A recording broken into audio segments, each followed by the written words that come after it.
So behaviors are shaped by the places where people spend their time. So for kids in schools and after school care programs, churches, for families it's in their communities and within the neighborhoods that they live in.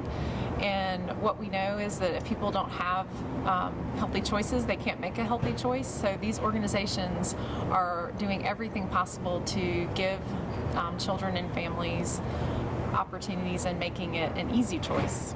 We're kind of stuck on an island out here. We don't really have access to public bus service. We don't really have anywhere to walk to for recreation or for healthy eating or that kind of thing. So I guess you're on a food desert or physical activity desert.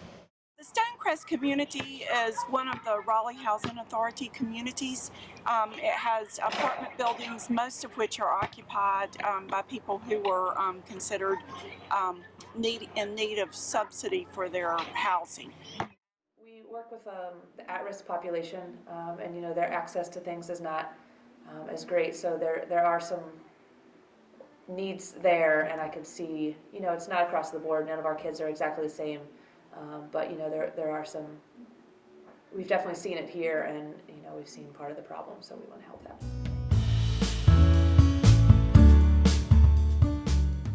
We began as a community garden. And there was a team of 3 youth from the neighborhood who were employed by Interfaith Food Shuttle to manage the garden, and they learned a ton of farming skills and things like that. And over time we got feedback from the community that they'd like to have smaller plots that were easier to access. A lot of folks here are on disability, they can't walk very well, they're just not terribly mobile, or a lot of very pregnant mamas and stuff like that. And so folks were like, can we have something that's closer that we can keep an eye on and that can just sort of be our little plot. And so we transitioned the model to fit the community's needs that way.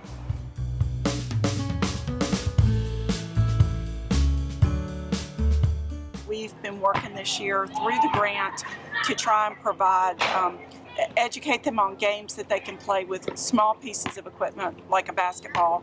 There are several things that have really worked out well, but I think the basketball court has ended up being a really good thing because almost every time I'm up here, even in the daytime, somebody's using the basketball court. It's just constantly in use, and it's people in the community coming in to use it.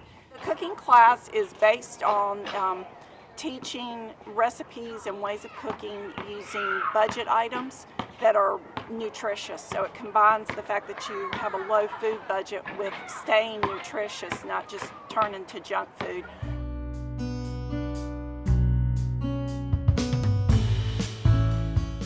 Sure. We have done a lot with the Age Pass grant. We've developed and implemented policies to make the agency as a whole focus on health and fitness.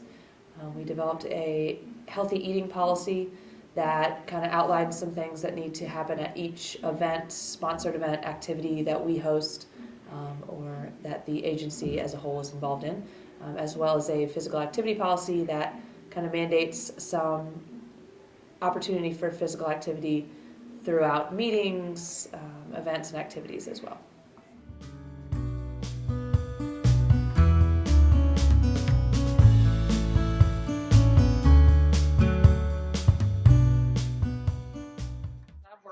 Parks and Recs for almost 9 years, and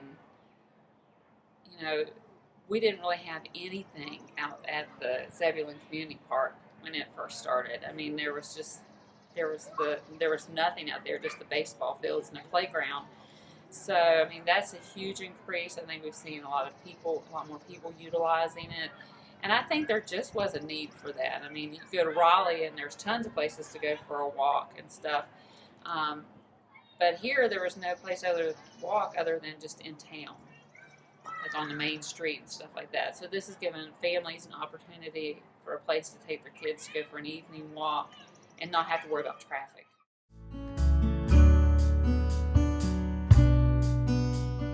My name is Ashley Hohenberger. I'm a youth development professional here at the Wake Forest Boys and Girls Club. I've had parents come up to me after leagues, after games, and say, my kid comes home and they want a healthy snack, not the bag of potato chips. So it's a great feeling knowing that it's impacting the kids. When I was at home, I'd probably be eating some chips or just popcorn. And now whenever I'm at home, I actually think about what I'm going to eat before I actually start shoving stuff in my mouth.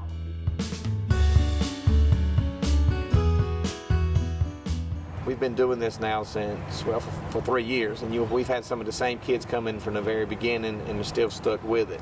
And the old saying is the kids vote with their feet, so if they like a program, they stick with it. So they tend to have stayed with it, and if they hadn't been doing this, they'd be sitting at home. We know that when people feel better, that they bring their best forward in other areas of their life, in school, in work, to their families, to their churches, to their community. And ultimately, that's why this work is so important.